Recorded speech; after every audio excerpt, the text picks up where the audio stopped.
Hi guys, Kim Barker here. I am so excited to tell you about my summer book pick. It is Think Again by Adam Grant, The Power of Knowing What You Don't Know. While this book is a pretty easy read with lots of stories and anecdotes, there is a lot of deep material in here. This is how scholars should be writing and using their research these days, so they can share it with the public and make the world a better place. Kudos to Adam Grant. While I read the first half of the book at the beach, the second half was in my chair with my pens, highlighters, sticky notes, journal, etc. In chapter 1, Knowledge is Power, Knowing What You Don't Know is Wisdom, there are 3 types of storytelling that are not so good. We preach at people, we prosecute them, showing the case against them, and we become politicians. We just tell them what they want to hear.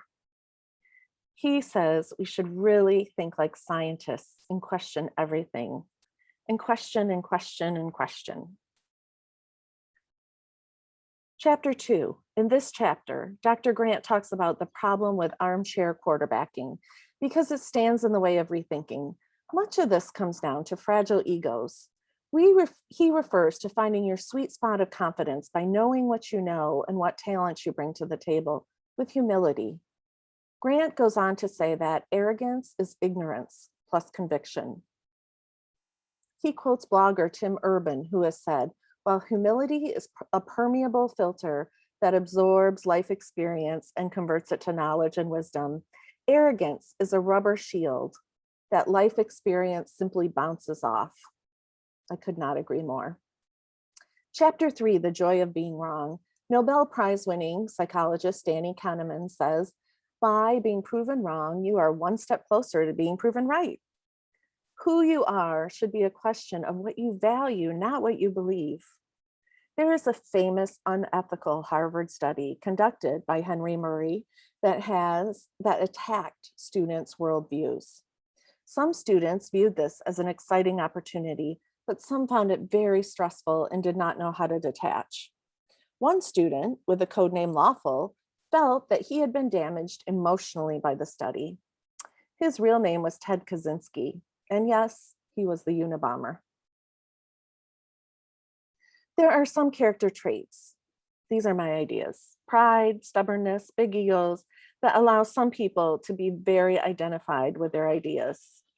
Make sure you are a person who is more willing to be proven wrong and not get too uptight about it. I am usually pretty excited to be proven wrong because that means I have learned something new in the process.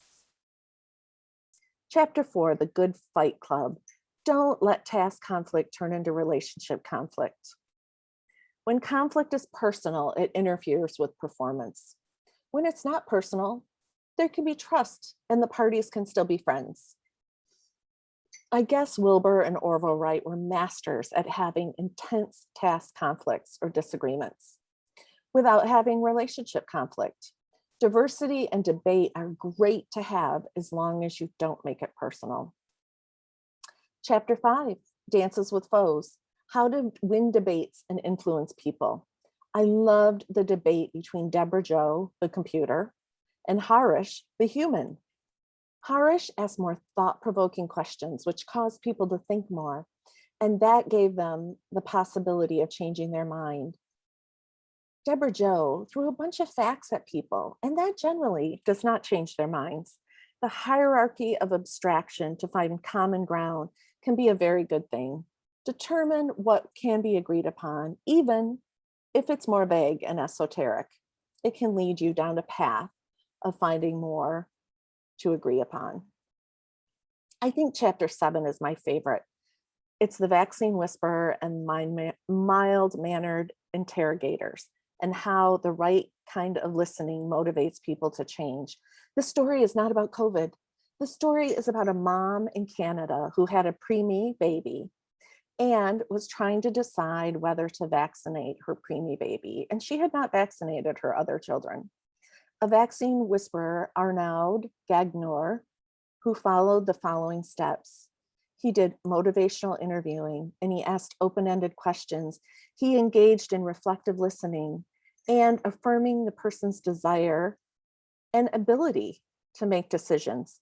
By presenting alternative points of view and empowering them to suggest alternative solutions, you leave agency with that person so they have the power to change their mind.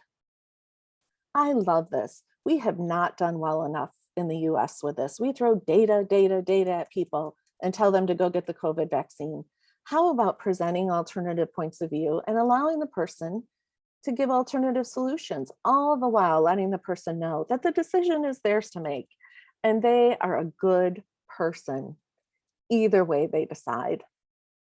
I bet we'd have a lot less vaccine hesitancy. Chapter 8, charged conversations, depolarizing our divided discussions. Polarity is binary based, but many times it can be very complex polarization. When you cannot agree, bring the complex polarization in and find points of agreement to begin problem solving. This book was read by our monthly group that meets. I call it my smart group because they are way smarter than me. And one of our members told a story about a number of years ago at the Panama Chiquita plant. Union management talks were at a standstill. As my colleagues shared, when they could not agree on the polarity issues, they brought in the complex polarization and decided what they could agree on. And then they went from there in their negotiations.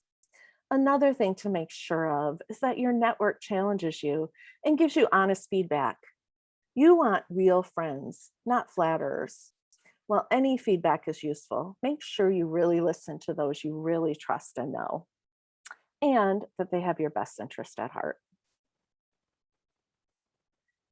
Chapter 9, rewriting the textbook. Teaching students to question knowledge. Knowledge is education, and active learning is the best way to teach students.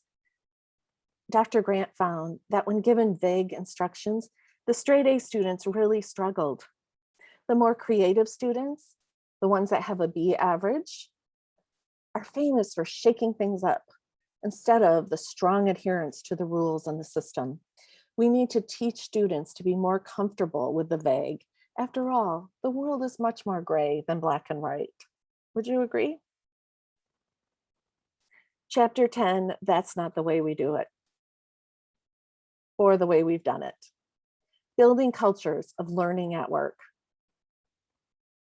Psychological safety can bring about positive change and creativity. When working with the Gates Foundation, Adam Grant had the idea that leadership shows some vulnerability, which allowed the employees to experience some psychological safety.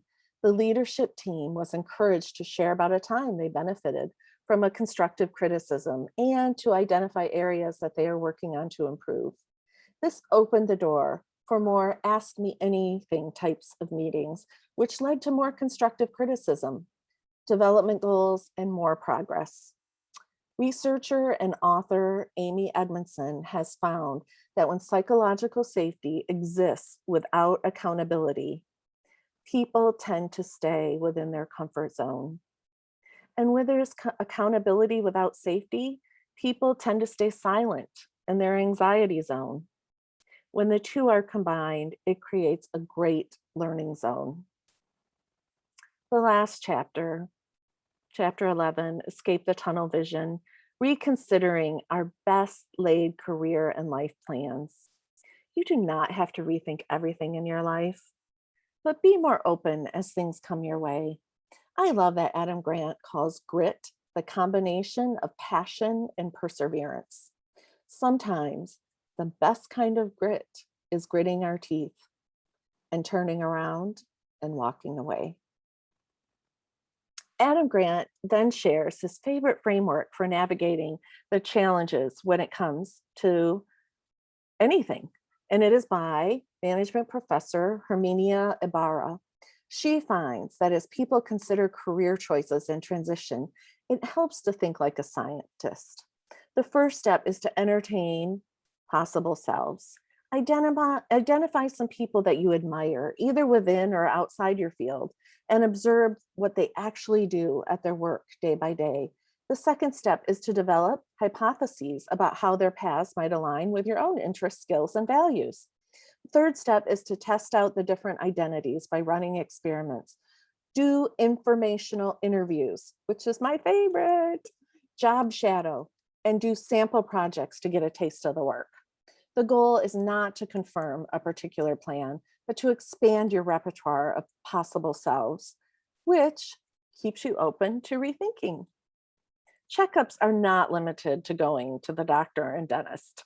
They are relevant in every domain of our lives, including career choices. I recommend that you read this book through once, listen to this talk again, and then read the book through again or listen to it on audio. Then create your to-do list of people you want to influence, including areas where you want to be influenced and what in your life you would like to rethink. You can do this in baby steps or go forth boldly and conquer that rethinking. If I may recommend starting with baby steps and escalating from there, that might be a good plan. The most important thing is that you have fun doing it. I hope you have a great summer, and mahalo for subscribing to this YouTube channel. Thank you.